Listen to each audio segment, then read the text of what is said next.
सिंदूर भारतीय हिंदू विवाहित महिला मानक पई सधवार प्रतीक आगरू गाँ दाण्डरे बुला बिकाली सिंदूर नहीं आणुथिबा बेले एबे आधुनिकतार ताले ताले खोला सिंदूर व्यवसाय कमिबाकु बसिलानी।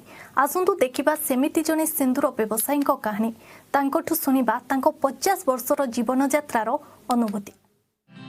छेंडीपदा आखपाख अंचलर सिंदूर बाला भावे परिचित घनश्याम मौसा सुकिंदा थाना करडापा गाँर घनश्याम राउत बयस 66 वर्ष होइथिबा बेले से कोसला अंचल प्राय 50 वर्ष हेब अलता सिंदूर बिक्री करी निजर जीविका निर्वाह करुछंती।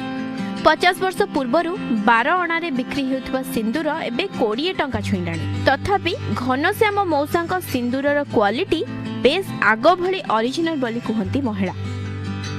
मु 50 वर्ष बिकिली कि आम सुकिंदारू अनुगुल जमा 4 टंका भड़ा थिला एनी गाउची 110 से कालू बिकुची आउ सिंदूर गाँ गंडा बिकिकी जा नहीं छुआ पैसा करें ताकू भल बोली सिंदूर लगाऊ किणुचु सिंदूर अलिता सब किणिकी लगाऊ मुई जो कालू बाहाघर हली ना से कालू हेले आग काले टिके टिके बड़ बड़ बड़ नगाऊले आजिकाली एडिकी टुपे।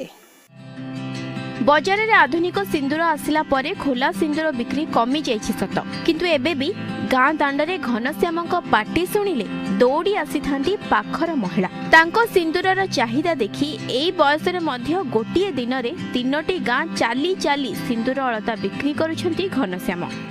आम कुकुरपेटा ग्राम को एई जो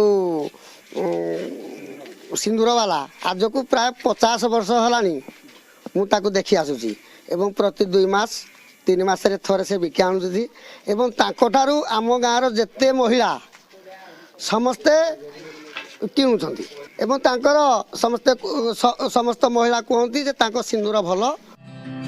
आधुनिक सिंदूर स्टिक और अलता एबे बाजार रे छाई होई रहिथिबा बेले घनश्याम भली अनेक पुरुखा लोक एबे भी निज कुल व्यवसाय को बंचाई रखिछंती।